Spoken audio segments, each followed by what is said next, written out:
Shalom saudara, saya Uncle Mandil, seorang sarjana pendidikan agama Kristen, seorang Kristen yang imannya bersumber dari Kristus dan yang mengarah kepada Kristus. Saudara, sebuah pertanyaan datang kepada saya.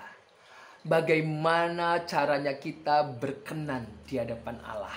Allah yang hidup, Allah yang benar itu. Bagaimana caranya? Jadi saya sangat meresponi pertanyaan ini.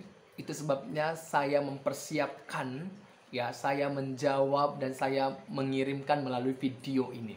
Supaya saudara yang memiliki pertanyaan yang sama, bagaimana caranya kita berkenan di hadapan Allah, ini jawabannya. Buka hatimu, Roh Kudus, Roh Allah, biarlah berkarya atas hidupmu saudara ya. Tuhan Yesus memberkati kita semuanya. Saudara, kita akan baca di dalam Matius pasal 3 ayat yang ke-17. Matius pasal 3 ayat yang ke-17 kita akan baca. Matius pasal 3 ayat yang ke-17. Saya akan bacakan dari sini apa yang dikatakan di dalam Matius pasal 3 ayat yang ke-17. Lalu terdengarlah suara dari sorga yang mengatakan, "Inilah anakku yang kukasihi, kepadanyalah aku berkenan." Jadi ini konteksnya setelah Yesus keluar dari air, di mana terdengarlah suara yang berkata, "Inilah anakku yang kukasihi, kepadanyalah aku berkenan." Bapa berkata, "Inilah anakku yang kukasihi, kepadanyalah aku berkenan." Sebutan anak itu bukan berbicara tentang kelahiran jasmani, bukan. Tetapi kita bisa buat analoginya seperti itu.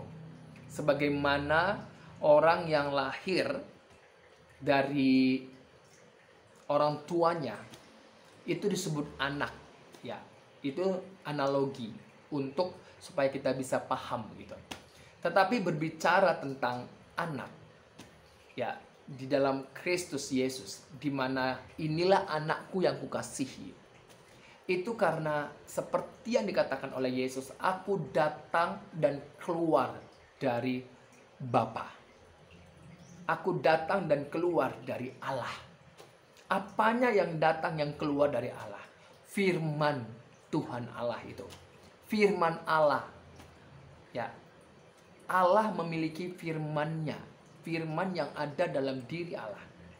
Makanya dalam Yohanes pasal 1 ayat 1, pada mulanya adalah firman, firman itu bersama-sama dengan Allah, dan firman itu adalah Allah.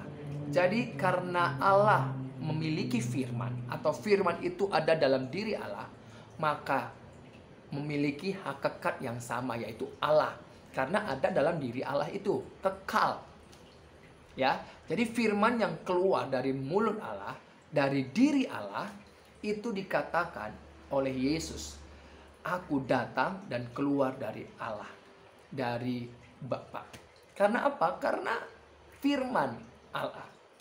Yesus adalah firman Tuhan Allah yang telah menjadi manusia. Ya, di dalam Wahyu pasal 1 ayat 8, aku adalah firman Tuhan Allah. Dan di dalam Yohanes pasal 1 ayat 14, firman itu telah menjadi manusia, yaitu Yesus Kristus. Ini sebutannya, ya, bukan secara jasmani lahir, tidak, tapi itu kita buat sebagai analogi supaya saudara mempermudahkan pemahaman saudara. Tetapi kalau saudara nggak paham, ya itu urusan saudara, kan gitu. Itu dia. Dan suara yang terdengar yang berkata, "Inilah anakku yang kukasihi, kepadanyalah aku berkenan." Jadi Bapa Allah berkenan kepada anaknya. Di dalam Matius pasal 17 ayat yang kelima, terdengar juga suara ketika Yesus dipermuliakan di atas gunung. Ya, ini konteksnya.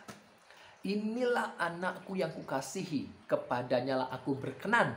Dengarkanlah dia." Dengarkanlah dia. Ini yang dikatakan oleh firman Tuhan Allah. Dengarkanlah dia. Bapa berbicara, "Inilah anakku yang kukasihi, kepadanyalah aku berkenan." Jadi hanya di dalam anaknya, Yesus Kristus, itulah yang berkenan di hadapan Allah. Seperti yang Yesus katakan di dalam Yohanes pasal yang ke-10. Ya, kita akan bacakan di dalam Yohanes pasal 10 ayat yang ke-27. Saya akan bacakan. Domba-dombaku mendengarkan suaraku, dan aku mengenal mereka, dan mereka mengikut aku. Jadi yang termasuk domba-domba Yesus adalah orang-orang percaya, entah itu orang Yahudi maupun orang non-Yahudi. Jadi domba-dombaku ini hanya sebagai bahasa kiasan, ya, simbol, di mana domba-domba, kalau kita lihat secara harafiahnya, sang pengembala ketika dia mengembalakan domba di Timur Tengah sana, itu gembalanya ada di depan, bukan di belakang domba.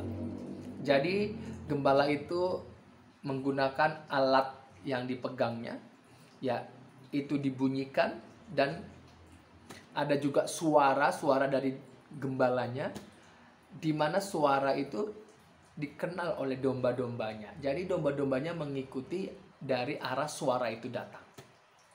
Itu dia. Jadi domba-dombaku mengenal aku. Jadi gembala yang mengembalakan domba di Timur Tengah sana, itu gembalanya di depan, bukan di belakang. Jadi sang gembala mengeluarkan suara, ya, entah itu dari apa yang dia pegang, ataupun dari mulutnya. Suara yang kedengaran oleh domba-domba itu datang kepada arah suara itu. Makanya Yesus berkata dalam Yohanes pasal 10 ayat 27, domba-dombaku mendengarkan suaraku. Gitu. Seperti yang dikatakan oleh Bapa dalam Matius pasal 17 ayat yang ke-5 dan Matius pasal 3 ayat 17. Inilah anakku yang kukasihi, kepadanya lah aku berkenan, dengarkanlah dia. Ini saudara. Jadi yang membuat kita berkenan itu adalah di hadapan Allah adalah anaknya yang tunggal. Makanya dalam Yohanes pasal 1 ayat 12, setiap orang yang menerimanya, yaitu menerima anak yang tunggal itu, yang telah menjadi manusia itu, Yesus Kristus, diberi kuasa untuk apa? Menjadi anak-anak Allah. Jadi kita diadopsi, diangkat menjadi anak-anak Allah oleh karena anak tunggal Bapa tadi, yaitu Yesus Kristus. Ya, ini dia.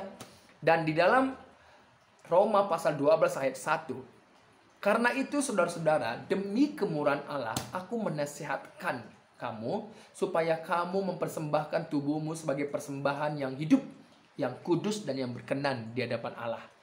Yang berkenan kepada Allah, itulah ibadahmu yang sejati. Jadi dari situ, dari Kristus, iman percaya kita di dalam Kristus, dari situ kita beranjak untuk melakukan hal-hal yang berkenan di hadapan Allah, yaitu di dalam Kristus kasih, sukacita, damai sejahtera, kebaikan, kemurahan, ya, kelemah lembutan. Dari situ kita beranjak, dari situ kita mengerjakan, dari iman kita dalam Yesus Kristus kita mengerjakan kebaikan, melakukan kebaikan, dan kebaikan itu biarlah Injil Kristus yang diberitakan. Ya, ini dia yang berkenan di hadapan Allah. Dalam 2 Korintus pasal 2 ayat 12, memberitakan Injil Kristus. Ya, dalam kebaikan dengan dasar iman dalam Yesus Kristus, Injil Kristus disampaikan kepada orang lain. Ini dia yang membuat kita berkenan, yaitu di dalam Yesus Kristus. Tuhan memberkati.